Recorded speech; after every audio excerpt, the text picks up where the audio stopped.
बुद्धी दे, आरोग्य दे, सर्वांना सुखात आनंदात ऐश्वर्यात ठेव. सर्वांचं भलं कर, कल्याण कर, रक्षण कर आणि तुझे गोड नाम मुखात खंड राहू दे. सद्गुरुनाथ महाराज की. सद्गुरु पैमावली मातोश्री माई यांना प्रथम कृतज्ञपूर्वक वंदन. आणि आपण सर्व सद्भक्त सत्श्रोते हो, आपणा सर्वांना आदरपूर्वक नमस्कार. आपण जे चिंतन करीत आलेलो आहोत ते म्हणजे परमेश्वर. आणि या अंगाने आपण 2 मंगळवार चिंतन करत आलेलो आहोत. म्हणून परमेश्वर असं ज्यावेळेला आपण म्हणत असतो त्यावेळेला परंपरेने आपण जे परमेश्वराबद्दल जी संकल्पना धारण केलेली आहे मनामध्ये, त्यापेक्षा खरं चित्र वेगळं आहे. आणि ते चित्र असं आहे की परमेश्वर म्हणजे अनंत स्वरूप, चैतन्य शक्तीचा विराट सागर. म्हणजे ते अनंत स्वरूप आहे. आणि हेच अनंत स्वरूप विश्वरूपाने म्हणजे विविध रूपाने प्रगट आहे. म्हणजे मुळात निर्गुण निराकार स्वरूप, सगुण निराकार आणि नंतर सगुण साकार रूपाने प्रगट आहे. आणि म्हणून परमेश्वर, ईश्वर आणि देव अशा 3 वेगळ्या वेगळ्या संकल्पना जीवनविद्या मांडते.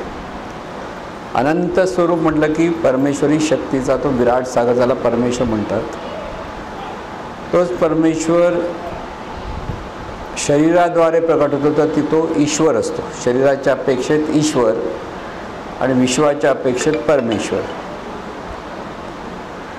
तो हा जो ईश्वर आहे म्हणजे प्रत्येक देहातून ही चैतन्य शक्ती ईश्वर रूपाने प्रगट आहे. आणि ही ईश्वर स्वतःचं ईश्वर पण विसरते आणि मग ती जीवरूपात नांदते. किंवा हा जीव सद्गुरूंच्या मार्गदर्शनाप्रमाणे स्वतःमध्ये प्रगती साधून तो देवरूपाने कार्यरत होतो. म्हणजे परमेश्वर, ईश्वर आणि देव ह्या ज्या संकल्पना आहेत की देहाच्या अपेक्षेत ही जाणीव दिव्यत्वातून कार्यरत होते, तेव्हा त्या जाणीवेला देव म्हणतात. देव याचा अर्थ प्रत्येक मानवी देहात हे दिव्यत्व जेव्हा प्रगट होतं तर त्या जाणीवेला देव म्हणतो आपण. म्हणून विश्वाच्या अपेक्षेत परमेश्वर. म्हणून परमेश्वर, ईश्वर, देव या 3 संकल्पना थोडा वेगळ्या समजून घेण्यासाठी की तोच परमेश्वरच देहरूपाने ईश्वर आहे. म्हणजे प्रत्येक व्यक्ती ईश्वरी शक्ती आहे असं जे आपण म्हणत असतो ते त्याचा अर्थच आहे की हा अनंत स्वरूप परमेश्वर ईश्वर रूपाने प्रगट आहे. आता हा ईश्वर रूपाने प्रगट आहे म्हणजे परमेश्वराला पाहायचं असेल तर अनंत स्वरूपाच्या अपेक्षा त्याला पाहता येत नाही, कोणत्याही पंचनेंद्रियाच्याद्वारे जाणता येत नाही. पण रूपाच्या अपेक्षेत तीच परमेश्वरी शक्ती रूपाच्या अपेक्षेत आपल्याला पाहता येते. म्हणजे रूपाला ज्यावेळेला आपण पाहतो आणि त्या रूपाला पाहताना प्रत्येक रूप हे त्या परमेश्वरी शक्तीचं रूप आहे हे जर आपल्या लक्षात आलं तर आपल्याला ही परमेश्वराची अंगाने असलेली संकल्पना व्यवस्थित समजून घेता येईल. की जे अनंत स्वरूप आहे ते केवळ असण्याच्या अवस्थेत असतं. केवळ असणेपण नाही, केवळ असणेपण असतं. तिथे ते काही करत नाही, केवळ असतं एवढंच. म्हणजे एखादा गाढ झोपलेल्या माणसासारखं. आणि त्याच ठिकाणी असणेपणाची ज्या जाणीव निर्माण होते त्याला आपण सगुण निराकार स्वरूप म्हणतो. आणि हा असणेपणाच्या जाणीवेतूनच पुन्हा ते अनंत रूपाने प्रगट होतं, तर त्याला आपण सगुण साकार रूप म्हणतो. म्हणून असणारा परमेश्वर, स्फुरणारा परमेश्वर आणि जाणणारा परमेश्वर असं 3 गोष्टी आहेत. जाणणारा कुठे? प्रत्येक रूपातून ती ईश्वरी शक्ती जाणते, तर तो जाणणारा परमेश्वर आहे. आणि जेव्हा काही जाणत नाही म्हटलं की ते केवळ असणेपणाने असलेला परमेश्वर. म्हणून जी परमेश्वर आपल्यावर कृपा करतो, कोप करतो, असं जे आपल्या मानवी मनामध्ये आपल्या ठिकाणी नेहमी धारणा असते की सुख करता, दुःख करता, वार्ता विघ्नाची जी आरती वगैरे आपण म्हणत असतो, आणि इथे जी पूजा अर्चा करतो, त्या पूजा अर्चा करण्याने परमेश्वर प्रसन्न होऊन आपल्यावर कृपा करतो, ही जी आपल्याकडे भावना आहे. वस्तुस्थिती तशी नाही आहे. वस्तुस्थिती काय? आपण जे कर्म करतो, म्हणजे विचार करतो, उच्चार करतो आणि आचरण करतो, नेहमी सर्वांशी संबंधित होऊन, ह्या विचार उच्चार आचरणाला निसर्ग नियमाप्रमाणे प्रतिसाद मिळतो. आणि तो प्रतिसाद म्हणजे आपल्या वाट्याला आलेली जी घटना, आपल्या वाट्याला आलेल्या काही गोष्टी, हे आपल्याच कर्माचं फळ असतं. आणि त्यामुळे चांगलं फळ मिळालं की चांगली परिस्थिती आली तर आपण म्हणतो कृपा झाली, आणि कोप झाला. परमेश्वर कृपाही करत नाही आणि कोपही करत नाही, तर ती कृपा होते किंवा कोप होतो तो कशाच्या ह्याच्यावर? आपल्या कर्मावर अवलंबून आहे. पण विजेशी जसा आपण संबंध जोडला, वीज काय? शक्ती आहे. ज्ञानातून संबंध जोडला तर त्या विजेतून आपल्याला अनेक गोष्टी त्याचा लाभ घेता येतो, फायदे घेतात. म्हणजे लाईट पेटतो म्हणा, पंखा चालतो, हे सगळं, मिक्सर चालतो.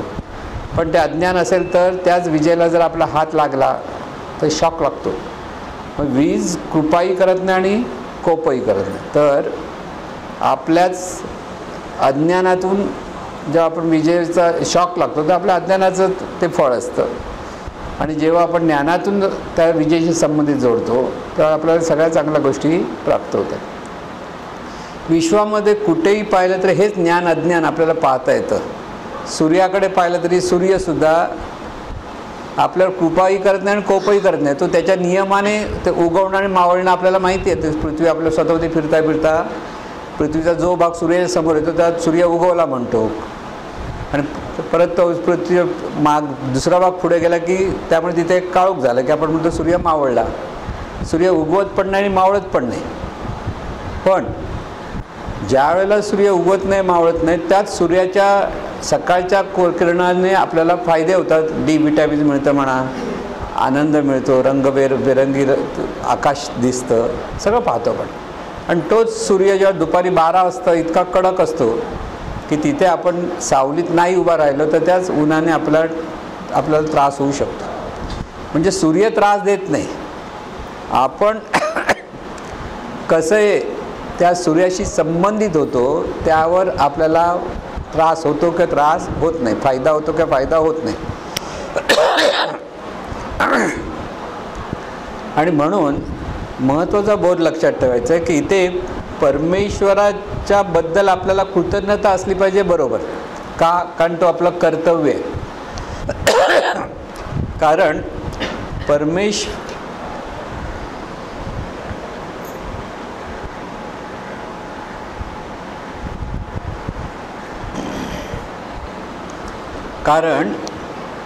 परमेश्वरामुळे सगळं जीवन चालू आहे. परमेश्वरामुळे म्हणजे ह्या चैतन्य शक्ती हा शब्द त्याला बरोबर योग्य आहे.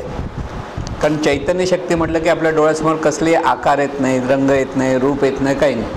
कारण चैतन्य शक्तीला आकार नाही, रंग नाही, रूप नाही, काही नाही बघायला गेलं मूळ स्वरूप. पण तीच चैतन्य शक्ती विविध रूपाने प्रकट होते. त्यावेळी ती पशु रूपाने प्रकट आहे, पक्षी रूपाने प्रकट आहे, वनस्पतीच्या रूपाने प्रकट आहे, माणसांच्या रूपाने प्रकट आहे. म्हणून सगळीकडे हा परमेश्वर विविध रूपाने भरला असं पाहता येतं. त्या प्रत्येक रूपाशी आपण कसा संबंध जोडतो त्याच्यातून आपण आनंदाने ते पाहू शकतो. त्यातून आपण जर चुकीचं कर्म केलं तर वाईट परिणामही आपल्याला मिळू शकतो.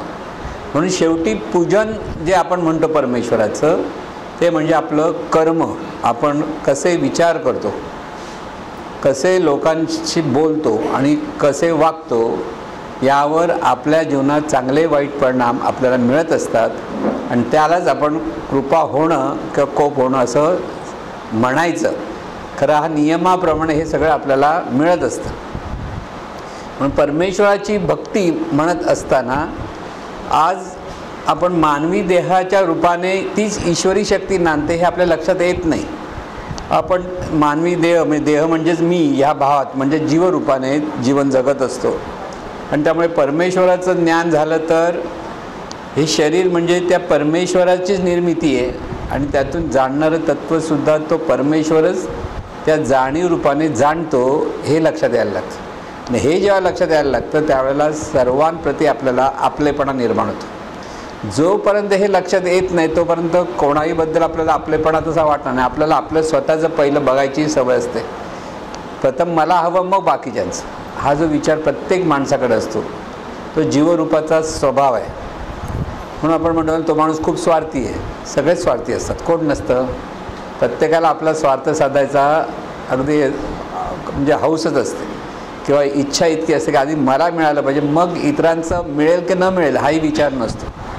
पण हळूहळू ज्यावेळेला हे कळायला लागतं की आपल्याच कर्मातून आपण सुखीदुःखी होत असतो, त्यामुळे इतरांशी आपण कसे संबंध जोडतो त्यावर आपलं सुख अवलंबून आहे हे लक्षात यायला लागतं. महत्त्वाचा मुद्दा हा आहे की परमेश्वरी शक्ती एकच शक्ती ज्या विविध रूपाने प्रगट आहे, तेव्हा हे एकच तत्त्व सर्व रूपारूपातून प्रगट असल्यामुळे सर्वांप्रती आपलेपणा जो असतो तो आपल्याकडे यायला लागतो. म्हणजे हा बोध असा म्हणजे परमेश्वराला पाहायचं म्हणजे कसं पाहायचं, परमेश्वराला पाहायचं म्हणजे सर्व रूपारूपामध्ये तो नटलेला आहे हे पाहायचं असतं.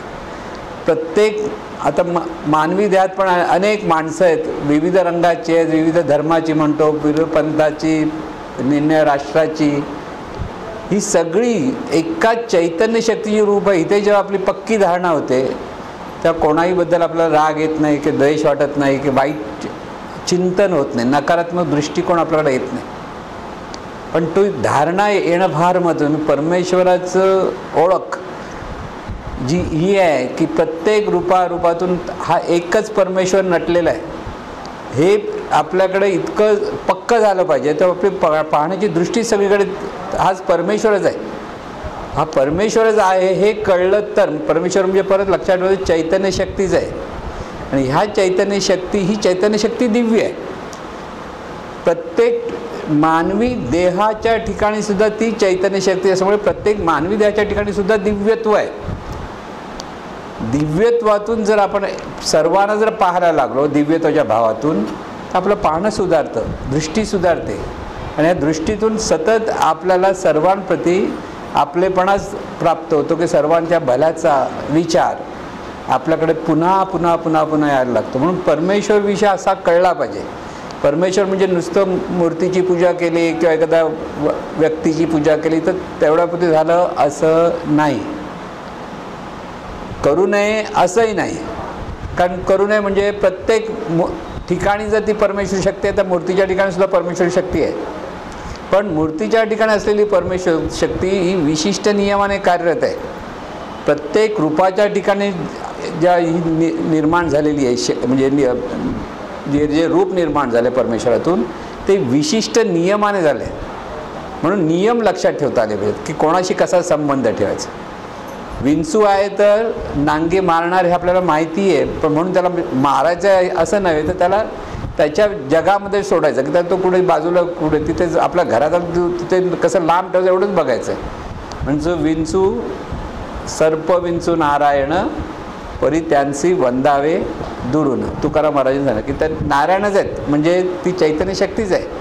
पण तिला मारायला आपल्याला अधिकार नाही, कारण घरात आलं तुम्ही बाजूला करून ठेवू शकता, कुठेही नेऊ शकता. की साप आहे तर सापाला मारलं पाहिजे असं नव्हे.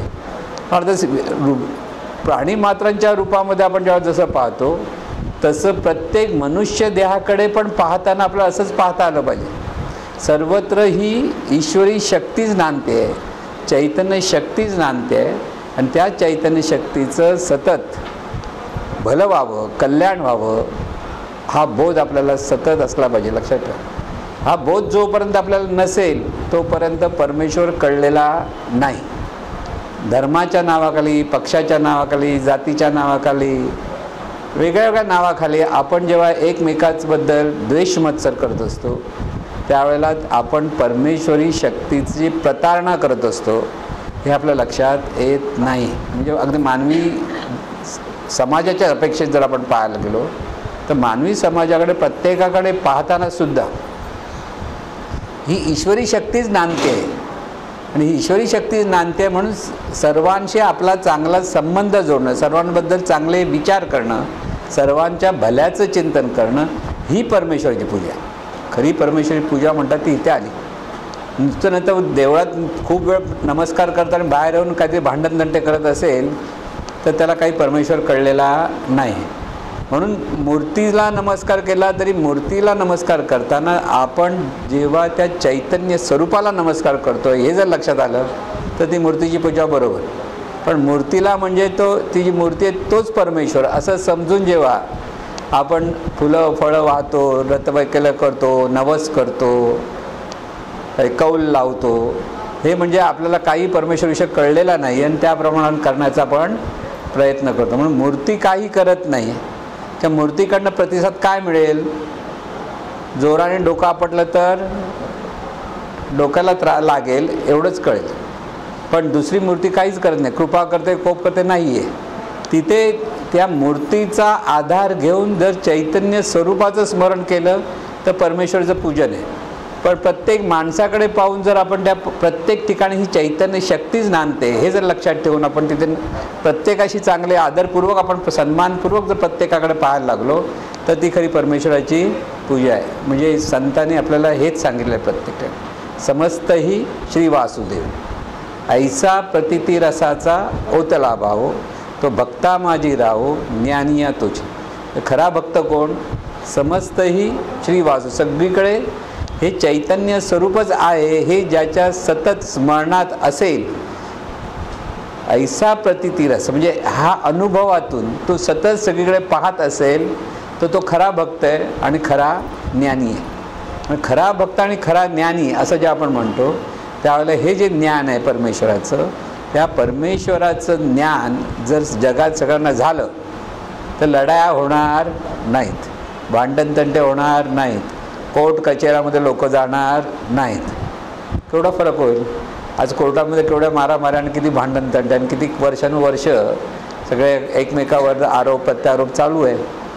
मग इथे नेमकं आपल्याला ह्या सर्व गोष्टीतून आपल्या जीवनामध्ये आपण दुःखच निर्माण करतो आणि दुःख निर्माण करतो असं असल्यामुळे आपल्याला हे कळत नाही. म्हणून परमेश्वराच्या नावाखाली जर आपण नुसतं व्रतवैकल्य काही न समजता केली तर निसर्ग नियमाप्रमाणे जो परिणाम मिळतो तो मिळतो.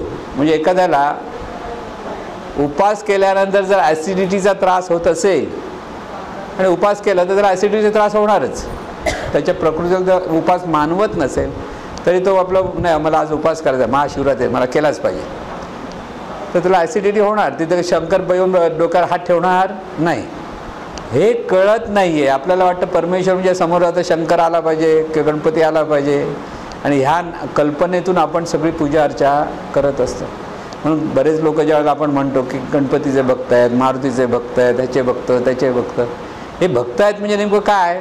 ते फक्त त्या आकाराचे भक्त आहेत, रूपाचे भक्त आहेत. त्यांना तिथे बाकी तिथे नेमकं आपल्याला ती चैतन्य शक्ती कशी नांदते हे कळत नाही. म्हणून खरा आस्तिक कोण? जो ही चैतन्य शक्ती आहे हे अनुभवतो तो खरा आस्तिक. बाकी लोक म्हणतात देव आम्ही मानतो ते आस्तिक आणि देव मानत नाही ते नास्तिक. हे खरं नाही. कारण जे मानतात म्हणजे त्यांना खरं देव कळत नाही. म्हणून म्हणजे एखादी मुलीला किंवा बाईला ही माझी बहीण आहे हे मी मानतो, मानलेली बहीण म्हणजे काय? ती खरी बहीण नाही. तसा मानलेला देव म्हणजे खरा देव नाही, कारण कळत नाही. आणि म्हणून आस्तिक आणि नास्तिक असं जे आपण म्हणतो तर मानणारे आस्तिकही नसतात आणि न मानणारे नास्तिकही नसतात. तर जे अनुभवतात की ही ईश्वरी शक्तीच या देहातून कार्यरत आहे आणि सर्व देहातून कार्यरत आहे, हा ज्याला अनुभव येतो तो खरा आस्तिक असतो. म्हणजे खरं दिव्यत्वाचं त्याला ज्ञान आहे. ती ही शक्ती कशी नांदते ह्याचं ज्ञान आहे. आणि त्यामुळे सतत परमेश्वराचं चिंतन कसं झालं पाहिजे की ही चैतन्य शक्ती सर्वत्र नांदते आहे हे हाच बोध असला पाहिजे. आता ही चैतन्य शक्ती ज्यावेळेला म्हणते ही चैतन्य शक्ती स्वतःहून आपल्याला मार्गदर्शन करायला येतच नाही. आता हा परमेश्वर आहे, तो आता परमेश्वर असा कुठे सांगायला येतो की मी परमेश्वर आहे म्हणून, तर मी हे सगळं करतो म्हणून, असंही काही नाही. म्हणजे एवढं सगळं होऊन सुद्धा परमेश्वर स्वतः मी हे करतो मी ते करतो म्हणतच नाही. कारण तसं म्हणायला तिथे आकारच नाही, रंग नाही आहे, रूप नाही आहे, काही नाही. म्हणजे जिथे रंग नाही, रूप नाही, आकार नाही, असा परमेश्वर समजत नाही आपल्याला. मग तो समजावून कोण देतं? सद्गुरू.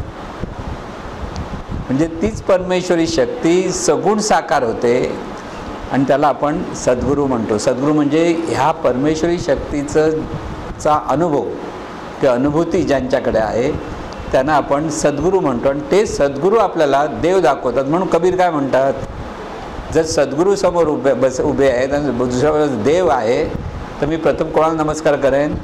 सद्गुरूला.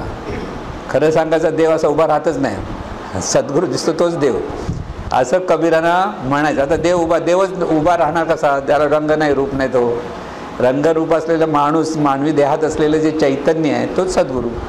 म्हणून सद्गुरूंच्या ठिकाणी देवत्व पाहायचं असतं. कारण ज्या जाणीवे दिव्यत्वाची जाणीव आहे त्याला देव म्हणतात. म्हणजे आपल्याला सद्गुरू, संत की ज्यांच्या ज्ञानाच्याद्वारे किंवा त्यांच्या आचरणातून, त्यांच्या निरपेक्षपणे कार्यातून ती ही शक्ती तिथे कार्यरत आहे हे कळतं, तेव्हा त्या सद्गुरूंचं मार्गदर्शन आपण घेत असतो. त्यांच्यामुळे आपल्याला जीवनात कसं जगायचं हे कळतं. म्हणून त्यांच्याप्रती आपल्याकडे जे कृतज्ञता असते, प्रेम असतं आणि तिथे शरणागती असते, ती देवाची भक्ती आहे. म्हणजे एका बाजूने जर भक्तीच करायची असेल तर अशा सद्गुरूंची भक्ती झाली पाहिजे. कुठपर्यंत? त्यांच्याकडनं सतत मार्गदर्शन मिळतं आहे ह्या अंगाने. नुसती भक्ती म्हणजे नुसती पूजा अर्चा करणारे भरपूर आहेत, पण त्याचं ज्ञान घेणारे कोण नाहीत. म्हणजे सद्गुरूंची भक्ती करायची म्हणजे नुसतं हार घातला, खाऊ पिऊ घातलं, फळं आणून दिली की झालं, मग आता बाकी तरी बघायचं, असं बऱ्याच लोकांना वाटतं. पण तेही खरं नाही. सद्गुरू जे ज्ञान देत आहेत त्या ज्ञानाप्रमाणे जर ते वागत असतील तर ती त्यांची खरी भक्ती आहे, नाही तर ती पण भक्ती नाही. म्हणून आपण सद्गुरूंचे खूप भक्त आहेत असं बऱ्याच लोकांचा गैरसमज असतो. का गैरसमज? कारण त्यांच्या ज्ञानाप्रमाणे ते जगण्याचा प्रयत्नच करत नाहीत. त्यांना एवढंच माहिती आहे आम्ही आता सद्गुरूंचा अनुग्रह घेतला की सद्गुरू नमस्कार करा की मग बाकीचं काम सद्गुरूंचं, सद्गुरूंनी सगळं सांभाळायचं. काही लोक असतात सांगतात तुम्ही आमचे नमस्कार करा, आम्ही तुम्हाला सांभाळतो. काहीच सांभाळत नाही. कारण सांभाळता येणं असा प्रकारच नसतो. इथे आपल्या वाट्याला येणारी सगळी परिस्थिती आपल्या कर्माचा परिणाम असतो, हे नेहमी लक्षात ठेवा. जन्माला आल्यापासून, देह प्राप्त झाल्यापासून, म्हणजे देह प्राप्त होणं हे सुद्धा आपलं प्रारब्ध आहे. म्हणजे पूर्वजन्माच्या कर्माप्रमाणे प्रत्येकाला, कोणाला मानवी देह मिळतो तर कोणाला पशुपक्ष्यांचा देह मिळतो. प्रत्येक ठिकाणी ही शक्ती विविध देहाने प्रगट आहे. ती त्या त्या कर्मातून, त्या त्या वासनेतून, आवडीनावडीतून हा देह प्रत्येकाला मिळालेला असतो. आणि हे देह म्हणजे त्याचं प्रारब्ध म्हणतो. म्हणजे कर्माचंच फळ असतं. प्रारब्ध म्हणजे आकाशातून येत नाही, तर आपल्या कर्माचा तो परिणाम असतो. म्हणून आपल्याला मिळालेला देह आहे हा आपल्या कर्माचं फळ आहे. आणि प्रत्येकाला मिळालेलं देह हे सुद्धा त्याच्या कर्माचं फळ आहे. म्हणून कर्मावर आपलं लक्ष असलं पाहिजे. कर्म काय करतोस? मी करता म्हणता तेने तू कष्टी होसी, राम करता म्हणता प्राप्त होई यश कीर्ती प्रताप. पण आता इथे गंमत अशी आहे, राम करता म्हणजे नेमकं काय आणि मी करता म्हणजे नेमकं काय? मी करता म्हणतो त्यावेळेला मी अमुक तमुक आहे, मी असं करतो तसं करतो म्हणतो तर मी करता असतो. मग लोकांना जर सांगितलं, आता सांगितलं की ही शक्ती आहे आणि ह्या शक्तीच्याद्वारे सगळं कार्य करते, म्हणजे ईश्वर करता आहे. मग एखादा माणूस जर एखाद्याचा खून करत असेल, एखाद्या शिव्या घालत असेल, वेडवाकडा तर त्याला म्हणाले हे काय करतो? मी नाही करत. कोण करतो? ईश्वर करतो. असं जर म्हटलं तर काय होईल? सगळा गोंधळ होईल. कळलं? म्हणून इथे जीवनविद्या सांगते जोपर्यंत जीवभाव आहे तोपर्यंत तूच करतायस. लक्षात घ्या. ज्यावेळी तुला हा देवभाव प्रकट होईल तेव्हा तो ईश्वर करताय. नाहीतर आपण सगळा प्रत्येक माणूस करता येतो. मी करता जो आहे त्या मी करता म्हणजे त्याच्या भावनेतून, त्याच्या ज्ञानाप्रमाणे, त्याच्या द्वेष मत्सरतेच्या भावनेतून तो सगळं कर्म करत असतो. म्हणजे भांडणतंटे करतो. कोण करतं? मी करताय, म्हणजे तू करतायस. पण एकदा जर सगळीकडे चैतन्य स्वरूपच आहे हे स्मरण येईल आणि त्याच्यातून चैतन्य भावातून म्हणजे प्रत्येक सगळं कार्य परमेश्वरामुळे होतं आहे ह्या अगदी अंतःकरणातून निर्माण झालेल्या भावनेतून जेव्हा ते कार्य होतं तेव्हा तो देवकर्ता असतो. मग देवकर्ता कोण आहे? बाहेरून वरून कोण येत नाही आहे, त्या देहातच असलेली ईश्वरी शक्ती ईश्वरी भावातून कार्य करते, तेव्हा तो ईश्वर करता असतो. आणि तीच ईश्वरी शक्ती मी अमुक तमुक आहे ह्या भावातून करायला लागते, तेव्हा तो जीवभाव असतो. आणि तो जीवभावातून आज जगामध्ये सगळीकडे देव भरलेला नाही तर जीव भरलेला आहे, असं जीवनविद्येचा सिद्धांत आहे. देव भरला असता सगळीकडे तर नंदनवन झालं असतं, सगळे अगदी गुण्या गोविंदाने राहिले असते, आनंदाने सगळ्यांनी जीवन जगलं असतं. पण जीवभाव असल्यामुळे आज सगळीकडे भांडण तंटे आहेत, द्वेष मत्सर आहेत, एकमेकाबद्दल उणीधुणी करण्याचे स्वभाव आहे. हे जे आपण पाहतो याचं कारण हीच ईश्वरी शक्ती मुळात ईश्वर आहे, मुळात दिव्य आहे, पण आज ती जीवरूपात आहे. आणि हे जीवरूपात आहे म्हणून परमेश्वर विषय समजायचा तो आपल्या अंगाने परत समजून घेता आला पाहिजे.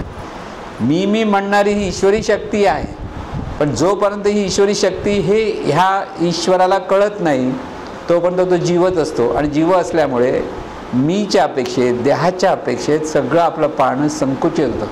आपल्यापुरती आपण पाहतो, असं जेव्हा आपण म्हणतो ना हा माणूस त्याच्यापुरती पाहतो. प्रत्येक माणूस स्वतःच्या सुखापुरती सुखाचाच विचार करून करत असतो आणि म्हणून तो स्वार्थी म्हटला तर तो तिथे स्वार्थी ठरतो. पण जगातला प्रत्येक माणूस स्वार्थी आहे त्या अंगाने, कारण तो स्वतःच्या सुखासाठी प्रयत्न करत असतो. तो सगळं काही करतो ते स्वतःच्या सुखासाठी. लग्न करतो कोणासाठी करतो? बायकोला सुख देणारा जो लग्न करतो की बायको त्याला सुख देणार नाही, आपल्याला सुख व्हावं म्हणून प्रत्येकजण लग्न करतो. सगळे कामधंदा करतात, हे करतात कोणासाठी? आपल्याला स्वतःला मिळायला पाहिजे म्हणून काम करतात. पैसे नाही मिळाले तर कोण काम करणार? म्हणजे जीवातून अभ्यास, म्हणजे जीवातून जे जे जीवन जगत असतात जीवभावातून ते स्वतःच्या सुखापुरती सगळं जीवन जगत असतात. आणि स्वतःच्या सुख मिळवण्यासाठी इतरांवर ते अन्यायही करतात. आज आपण म्हणतो एखादा माणूस दुसऱ्या माणसावर अन्याय करतो. का करतो? त्याला स्वतःचं सुख हवं आहे म्हणून त्याच्याकडे शहाणपण नाही आहे, कर्माचं सिद्धांत त्याला माहिती नाही आहे म्हणून तो तसा वागत असतो. पण जर त्याला सांगितलं तुझ्या कर्माप्रमाणे तुला फळ मिळणार आहे तरी त्याला ते खरं वाटत नाही, कारण असं डायरेक्ट समजत नाही कोणत्या कर्माने आपल्याला काय फळ मिळालं. हे सगळं गुह्य आहे. पण जर सूक्ष्मपणे पाहिलं तर आपल्या वाट्याला येणारी चांगली वाईट परिस्थिती ही आपल्याच पूर्वकर्माचा परिणाम आहे. म्हणून कर्माचं फळ कर्मात असं म्हटल्यानंतर सत्कर्म कशाला म्हणायचं आणि दुष्कर्म कशाला म्हणायचं हा प्रश्न होतो. सत्कर्म ही भगवंताची पूजा आणि दुष्कर्म ही भगवंताची प्रतारणा. लक्षात ठेवा. इतरांना आपल्या बोलण्या वागण्यातून जो दुःख देतं, ते दुःख दिलं जातं ते दुष्कर्म. एवढंच लक्षात ठेवा. खूप काही केलं, चोरी केली दुःख दिलं, कोणाला लुबाडलं दुःख दिलं, कोणाबद्दल वेडवाकडं बोललं त्याला दुःख दिलं, म्हणजे हे सगळं जे आहे ते दुष्कर्म आहे. इतरांचं भलं व्हावं, कल्याण व्हावं, प्रत्येकाबद्दल आदर, प्रत्येकाबद्दल चांगले गुण, चांगलं कौतुक जर करत असाल तर ते सत्कर्म. सत्कर्म आणि दुष्कर्माची व्याख्या एवढीच समजली तरी खूप आहे. खरं सांगायचं तर खूप काहीतरी बऱ्याच गोष्टी विचार करायचा, कारण कोणालाही कोणाचे मन दुखवायचं नाही आहे, कोणाचे नुकसान आपल्याकडनं होता कामा नये एवढं फक्त सांभाळलं तर ते सत्कर्म व्हायला लागतं. आणि त्याच्याही पुढे प्रत्येकाचं भलं व्हावं हे जर मनामध्ये चिंतन असेल तर ते सत्कर्म होतं आणि तीच खरी भगवंताची पूजा ठरते. कारण त्या कर्मातून आपल्याला निसर्ग नियमानुसार चांगले परिणाम मिळतात. म्हणून परमेश्वर विषय लक्षात घेताना निसर्ग नियम आपल्याला लक्षात घ्यावे लागतात. म्हणून क्रिया तशी, प्रतिक्रिया, परिणाम आहे तिथे, कारणे असतंच. जसा आपला विचार तसं जीवनाला आकार, लॉ ऑफ रिप्लेसमेंट किंवा बहिर्मनाचं नियम, अंतर्मनाचे नियम, हे सगळे नियम आहेत. विश्व हे सगळं चाललेलं आहे, हे नियमाने चाललेलं आहे, पहिलं लक्षात. आणि हे नियम म्हणजेच परमेश्वराची आज्ञा आहे. ती आज्ञा तुम्हाला तोडता येणार नाही, तोडली तर त्याचा वाईट परिणाम मिळणार. म्हणून प्रत्येक नियम जो आहे ती परमेश्वराची आज्ञा आहे, म्हणजे त्या अनंत स्वरूपाचा तो स्वभाव आहे आणि त्या स्वभावाप्रमाणे आपल्याला चांगला वाईट परिणाम मिळत असतो. म्हणून नियम लक्षात ठेवून जो जीवन जगतो तो खरा शहाणा असतो. शहाणपण पण असतं आणि तिथे भक्ती पण येते. एक नियम काय, प्रत्येकाचं भलं व्हावं. आपल्या कर्मातून जेव्हा आपण सत्कर्म करायला लागतो त्यावेळेला आपल्याकडनं कळत नकळत ती परमेश्वराचंच पूजन होतं. जाणीवपूर्वक जर आपण सत्कर्म केलं, म्हणजे काय सत्कर्म जाणीवपूर्वक म्हणजे आपल्याला माहिती आहे नियमानुसार, म्हणून आपण सगळ्यांशी चांगले वागायचा जर मनापासून प्रयत्न करतो, मनामध्ये अनिष्ट चिंतनात ते बाजूला करून परत आपण चांगलं बोलायचा विचार करतो, तर तिथे आपल्याकडनं सहज सत्कर्म होतं. पण सत्कर्मातूनच आणखीन मोठं एक महत्त्वाचं कर्म आहे, ते म्हणजेच नैष्कर्म्य. नैष्कर्म्य म्हणजे कोणाकडे कसलाही अपेक्षा न ठेवता कर्म करणं, म्हणजे त्याला म्हणतात नैष्कर्म करणं. ते नैष्कर्म करत असताना आणखीनही त्याहून अधिक पवित्र असं कार्य आहे, ते म्हणजेच देवत्वाच्या भावातून सगळं कर्म करणं. म्हणजे आपल्या ठिकाणी दिव्यत्व आणि सर्वत्र दिव्यत्व आहे, या भावातून जेव्हा आपण सत्कर्म करायला लागतो तेव्हा ते आपल्याकडनं होतं, तेच दिव्य कर्म होतं. म्हणून हे कर्माचे वेगवेगळे प्रकार आहेत. म्हणून प्रत्येक ठिकाणी आपल्याला हे ईश्वराचं स्मरण असलं पाहिजे, हा बोध लक्षात ठेवा. म्हणजे परमेश्वरविषय खूप कळला पाहिजे का, परमेश्वर कळला पाहिजे नाही, प्रत्येक रूप म्हणजे परमेश्वर रूप एवढं कळलं की पुष्कळ झालं. त्या परमेश्वराला तर पाहायला पाहिजे, पाहू शकत नाही हे 100%. आतापर्यंत कोणीही पाहिलेलं नाही जगामध्ये, म्हणजे जे मूळ स्वरूप आहे निर्गुण निराकार, कोणीही पाहू शकलेलं नाही. आपण आपल्या गाढ झोपेची अवस्था पाहू शकत नाही, तर परमेश्वराला काय पाहणार. साधं आपल्याजवळ आपणच गाढ झोपतो, ते आपल्याला कुठे कळतं, कसं झोपतो, कुठे असतो, काय करतो, काहीच कळत नाही. त्यावेळेला उठल्यानंतर म्हणतो आपण झोपतो, की झोपेच्या अगोदर म्हणतो आपल्याला झोप येते, पण ती झोप येतेच असं नाही, बसता बसता झोप आली तर आली, नाही तर नाहीसुद्धा येत. पण ते कसं होतं हे आपल्याला कळत नाही. तर तसंच परमेश्वरी शक्तीचं काही कळू शकत नाही. निर्गुण निराकार स्वरूप आहे, सगुण निराकार स्वरूप आहे, हे चिंतनातून व्यक्त केलेल्या गोष्टी आहेत. ते कसं चाललं आहे कार्य त्याच्यातून, पण रूप दिसतं. म्हणजे प्रत्येक रूपाला पाहून ते परमेश्वराचं रूप आहे आणि त्याचं भलं व्हावं हे जेव्हा लक्षात यायला लागतं, तेव्हा ही भगवंताची पूजा होती. म्हणजे देवा तूच सर्व आहेस, सर्वांचं भलं होतं. हा जो मनामध्ये जर मंत्र आहे, हा महामंत्र आहे. कारण त्या चिंतनातून जेव्हा आपण प्रत्येकाबद्दल भलेपणाचा विचार करायला लागतो, त्या भलेपणाच्या विचारातून परमेश्वराचं खरं पूजन होतं. मनापासून भलं व्हावं असं जर एवढं फक्त म्हटलं, त्या भलेपणातून चिंतनातून आपल्या मनाची वृत्ती बदलायला लागतात आणि त्याच्यातून प्रत्यक्ष कृती भलेपणासाठी आपल्याला व्हायला लागते. त्यावेळेला खरंच सत्कर्म आपल्याकडनं होतं आणि खरं परमेश्वराचं पूजन होतं.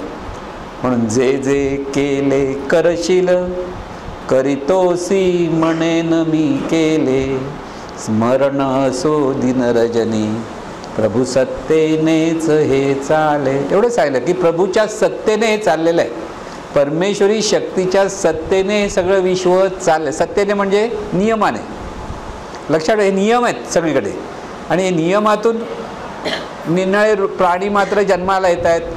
त्या नियमातून काही काळ त्यांना स्थितीला ते येत आहेत आणि काही काळानंतर त्या शरीराचा लयसुद्धा होतो आहे. पण शरीराचा लय झाला तरी त्याच्यातून जे तत्त्व जीवन जगत असतं ते मात्र अखंड त्याचा प्रवास चालूच असतो. हे परत लक्षात ठेवायचं. नियम हे शरीराचे आहेत, म्हणून शरीराची निर्मिती, शरीराची स्थिती आणि शरीराचा लय. पण शरीरातून जाणणारं जे तत्त्व आहे तीच मुळात असलेली ईश्वरी शक्ती आहे. तिचा प्रवास अखंड तो चाललेला असतो. म्हणून जे जे केले करशील, जे जे केलं आहेस, जे जे करणार आहेस आणि जे जे करत आहेस, ह्या प्रत्येक वेळेला हे कार्य कोणामुळे करतो आहेस, ह्या परमेश्वरीच्या सत्तेमुळे आपण करतोय हे लक्षात आलं पाहिजे. जे जे केले करशील, करीतोसी म्हणेन मी केले. मी केलं म्हणत जाऊ नको, कारण तिथे अहंकार प्रगट होतो, तिथे जीवभाव प्रगट होतोय. पण हे कर्म कोणामुळे होतं, डोळ्यातून पाहतो. कोणामुळे पाहतोस तू, डोळ्यातून पाहण्याचा जे नियम कार्यरत आहेस म्हणून पाहू शकतोस. लक्षात घे, डोळ्यामध्ये मोतीबिंब आलं, कुठे पाहता येतं का, मग नाही पाहता येत. पण ते डोळे स्वच्छ आहेत, त्याच्यात मोतीबिंब नाही, हे सगळं व्यवस्थित चाललं आहे म्हणून तू पाहू शकतोस. जीभ बरोबर टाळूला लागते, दाताला लागते, शब्दोच्चार होतो, हे सहज होतं म्हणून तू बोलू शकतोयस. प्रत्येक गोष्ट जर आपल्या लक्षात घेतली तर हे सगळं शरीराच्या ठिकाणी जे चाललेलं आहे तीच परमेश्वराची सत्ता आहे हे लक्षात घ्यायचं. म्हणजे परमेश्वर कुठे नाही आहे, सर्वत्र सत्ता रूपाने आहे, त्या नियमांच्या रूपाने आहे. आणि त्या नियमांच्या रूपाने असल्यामुळे तिथे ते लक्षात ठेवून मी करता म्हणायचं नाही, तर आहे ते सगळं ईश्वरी शक्तीमुळे चाललेलं आहे. म्हणून जे जे केले करशील, करीतोसी म्हणेन मी केले, स्मरण असो दिनरजनी, प्रभुर सत्तेनेच हे झाले.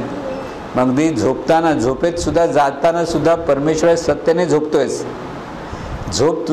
मी झोपेन म्हणून झोपता येत नाही, का मी उठेन म्हणून उठता येत नाही. तिथे ते सहजपणे चाललेलं आहे म्हणून झोपतोच सुद्धा आणि उठतोच सुद्धा, दोन्ही गोष्टी ते. म्हणून स्मरण असो दिन रजनी, प्रभू सत्तेनेच हे चाले, सत्तेनेच तयाच्या उगवे मार्तंड वायू वाहतसे, जलवर्षे भूदेही धान्य फळे वृक्ष स्मरत जायसे. सूर्य उगवतो कोणामुळे? त्या सत्तेमुळे. लक्षात घ्या. पाऊस पडतो कोणामुळे? त्या सत्ता आहे. पाऊस पडायचा आपण म्हणतो आता पावसाचे दिवस आले, आता पावसाचे दिवस नाही, पण कधी पण पडतो. कोणामुळे पडतो? नको म्हणताना सुद्धा पडतो. ती त्याची सत्ता आहे. तो आपण म्हणू शकत नाही कशाला पडतो. ते नियम कार्य झाले की पाऊस पडेल, नियम कार्य झालं तर पाऊस पडणार पण नाही. दोन्ही बाजूने ते आहे. म्हणून सत्तेनेच तयाच्या उगवे मार्तंड, म्हणजे सूर्य उगवतो. सत्तेने तयाच्या उगवे मार्तंड वायू वाहत असेल, हवा म्हणतो की वारा वाहतो, ते त्याच्या सत्तेने वाहतो. जलवर्षे पाऊस पडतो, भूदेई जमिनीवर धान्य फळे, म्हणजे या जमिनीवर ते हे धान्य फळं उगवतात. ते कोणामुळे? त्याच्या सत्तेने. म्हणजे आपल्याला ही पाहण्याची दृष्टी आली पाहिजे की हे सगळं कार्य, हे जीवन चाललेलं आहे, हे परमेश्वराच्या सत्तेने चालले. परमेश्वरी शक्ती आहेच, ती दिसत नाही म्हणून ती नाही म्हणता येणार नाही. कारण हे सगळं चाललं आहे, ही सगळी निर्मिती, आपलीसुद्धा निर्मिती, आपलंसुद्धा जीवन त्याच्या सत्तेने चाललेलं आहे, हे लक्षात ठेवा. म्हणून स्मरण असो दिन रजनी, प्रभू सत्तेनेच हे चाले, सत्तेनेच तयाच्या उगवे मार्तंड वायू वाहतसे, जलवर्षे भूदेही धान्य फळे वृक्ष स्मरत जायसे, खावे प्यावे ल्यावे सर्व जमा खर्च श्रीहरी नावे, सुटला सगळ्या रे भरजिता बीज न कधी उगवे. म्हणजे भाजलेले बीज उगवत नाहीत. तुम्ही भाजलेलं बीज पेरलं तर काय होईल? काहीच त्याला अंकुर फुटत नाही. हाही नियम आहे. म्हणून खाताना पिताना झोपताना सतत खावे प्यावे लावे. कपडे घालतात, हातच वर झाल्यानंतर शर्ट काय घालणार? असं हात वर नाही झाला तर शर्ट घालू शकत नाही. आता हात मोडतो, इकडे इकडे हलतोय म्हणून बरं, पण एखाद्याचा खांदा धरला मग काय होतं? आपण म्हणतो फ्रीज झाला, उचलत नाही हात. तर आपल्या हातात काहीच राहत नाही बघायला गेलं तर. म्हणून खावे प्यावे म्हणजे आरोग्य चांगलं राहतं. कोणामुळे? आपण आम्ही डाएट करतो, आम्ही व्यायाम करतो, तर नियम सांभाळता म्हणून मिळतं. डाएट केला बाबा, कमी खाल्लं जास्त खाल्लं, जे चांगलं खाल्लं त्याच्याप्रमाणे आरोग्य चांगलं राहतं. म्हणून खावे प्यावे ल्यावे सर्व जमा खर्च श्रीहरी नावे. म्हणजे हे त्याच्यामुळे होतं, त्याच्या सत्तेने चाललं आहे. म्हणून खातानाही स्मरण, पाणी पितानाही स्मरण, आणि कपडे लत्ता घालताना सुद्धा स्मरण. काय? तुझ्यामुळे होते. म्हणजे हे सगळं तुझ्यामुळे हे स्मरण असेल तर परमेश्वराची भक्ती आहे. म्हणून खावे प्यावे ल्यावे सर्व जमा खर्च श्रीहरी नावे, सुटला सगळ्या रे भरजिता बीज न पद कधी उगवे, रज्जूचे स्मरण जरी सर्पाचा भास काय भिवविल, नित्य हरीसी स्मरता माया काय करील जंजाळ. म्हणजे जर अंधाऱ्या खोलीमध्ये दोरी पडलेली आहे, आपण पटकन गावामध्ये काय होतं, काय जर असं पडलं की घाबरतो, अरे साप आहे असं वाटतं ना. पण ज्याला माहिती ते दोरीच पडले तो काय घाबरत नाही. तसं ह्या सर्पाचा रज्जू आहे तिथे स्मरण असेल, ते दोरा आहे, तर तशी भीती होत नाही. तसंच आपल्याला जर हे प्रभू सत्तेने चाललं आहे, सगळं परमेश्वराचं आहे, तर माया आपल्याला वाटायला, माया म्हणजे अज्ञानातून जे आपण काही दुःख आपल्या वाटायला येतं ते काही येऊ शकत नाही. म्हणून रज्जूचे स्मरण जरी सर्पाचा भास काय भिवविल, नित्य हरीसी स्मरता माया काय करील फोल जंजाळ. मी नच करता ऐसे भावे ते कर्म कर्म संन्यास, त्रैलोक्य जाणताही साधे नैष्कर्म्य बाधना त्यास. म्हणून काय करता, मी करता नाही. मग करता कोण आहे, परमेश्वर. पण वाईट कर्म करताना परमेश्वर करता नाही म्हणायचं. कोणाशी भांडतोय, शिव्या करतो, कोण करतो, मी नाही करत. म्हणजे ढोंगी झालंस तू, कळलं ना. तिथे परमेश्वराचं स्मरण म्हणजे तिथे आपल्याकडनं आपोआप सत्कर्म होतं. हे सत्कर्म होतं की दुष्कर्म होतं असं होतच नाही, की परमेश्वरी शक्तीच्यामुळे जीवन चाललेलं आहे हे जे आपल्या लक्षात येतं, तर ती खरी भक्ती सुरू होते. आणि ही खरी भक्ती म्हणजे शरणागत होऊन परमेश्वरी शक्तीला आपण शरणागत होतो, की तुझ्यामुळे चाललेलं आहे. हे ज्या खरोखर अंतःकरणापासून आपण उठता बसता हे स्मरण करायला लागलो, तेच खरं परमेश्वराचं स्मरण आहे. त्याच्या पलीकडे दुसरं स्मरण नाही. बाकीचं स्मरण हे कल्पनेतलं स्मरण आहे. सत्य स्मरण एकच, की या परमेश्वरी शक्तीमुळे आपलंही जीवन चाललं आहे आणि सर्वांचं जीवन चाललं आहे. ह्या परमेश्वरी शक्तीमुळे हे सगळं विश्वाचं जीवन चाललेलं आहे. आणि हे सगळं विश्व म्हणजे सगळं परमेश्वराचा हा विलास आहे किंवा विकास आहे, हे लक्षात ठेवायचं. की विस्तार आहे असे सगळे शब्द वापरतात संत, ते त्यासाठी आहे. दृष्टीच त्यांची तशी असते की सगळी परमेश्वरी शक्तीच आहे. म्हणून कांदा मुळा भाजी अवघी विठाई माझी. आपण म्हणजे या कांद्या मुळामध्ये हा विठोबा दिसतो कसा याला, तर विठाई म्हणजे हे सगळं त्याच्यामुळेच चाललं आहे.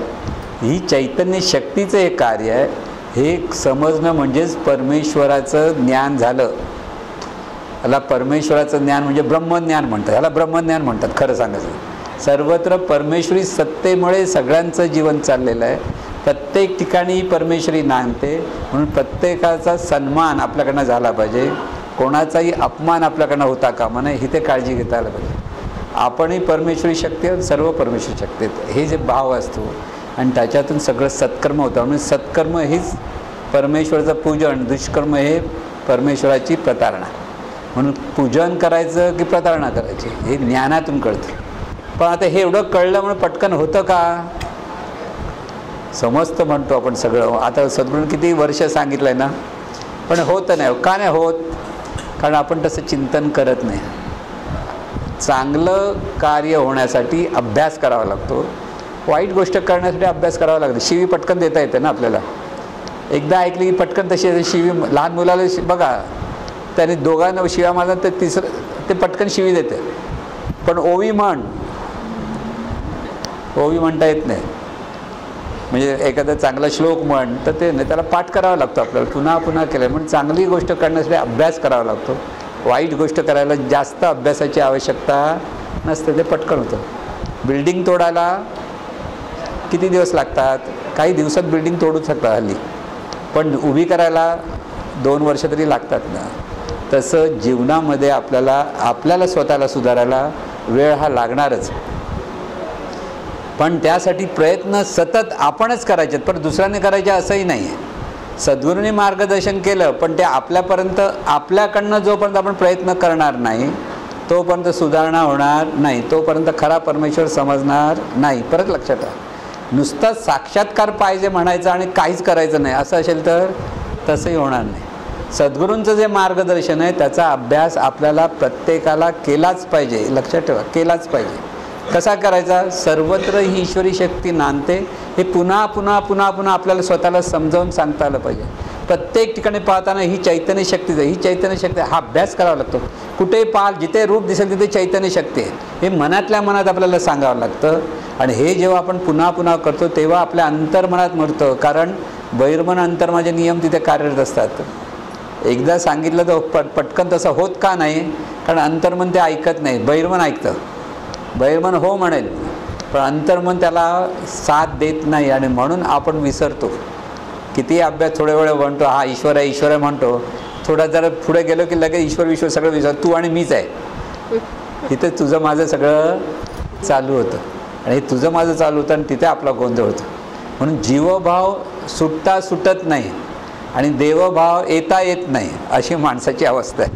माहिती आहे म्हणजे इथे गेल्यानंतर अमृत मिळणार आहे माहिती आहे, पण हे अंतर्मन आपल्याला मागे खेचत असतं, कारण त्या अंतर्मन तिथे अमृत प्यायचं नसतं, त्याला नको नको त्या गोष्टी आवडत असतात, तिथे ते धावत असतात. म्हणून एकदा महाराजांनी प्रवचन सांगितलं, अरे मी इथे अमृत देत होतो पण हा गेला प्यायला दुसरीकडे.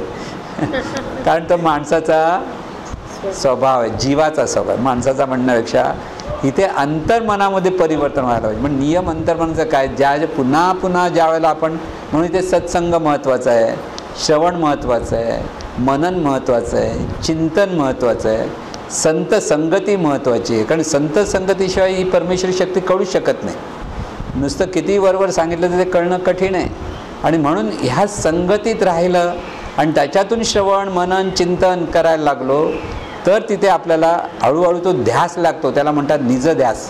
म्हणजे तिथे आपल्याला ईश्वराचा ध्यास लागतो. आपल्याला इथे हा ईश्वर आहे, इथं असा ईश्वर आहे.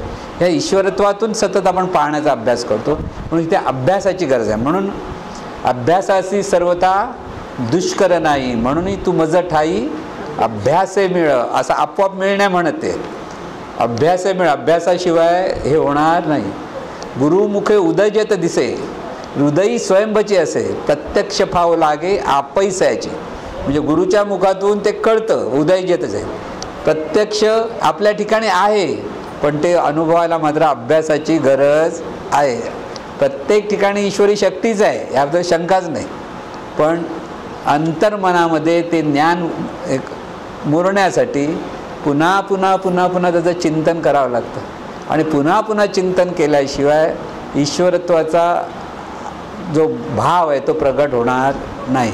म्हणून संतांनी जे मार्गदर्शन केलेलं आहे की ते अखंड नामस्मरण केलं पाहिजे, अखंड चिंतन केलं पाहिजे, अखंड सतत सर्वांच्या हिताचं चिंतन केलं पाहिजे. म्हणून हे सगळं हिताचं चिंतन म्हणजे सर्वांचं भलं व्हावं हा चिंतन असलं पाहिजे. आणि त्यातून प्रत्यक्ष कृती करायला लागलो की हळूहळू ते परिवर्तन होतं. हळूहळू परिवर्तन होता म्हणजे किती वेळ लागतो साई सांगता येत नाही.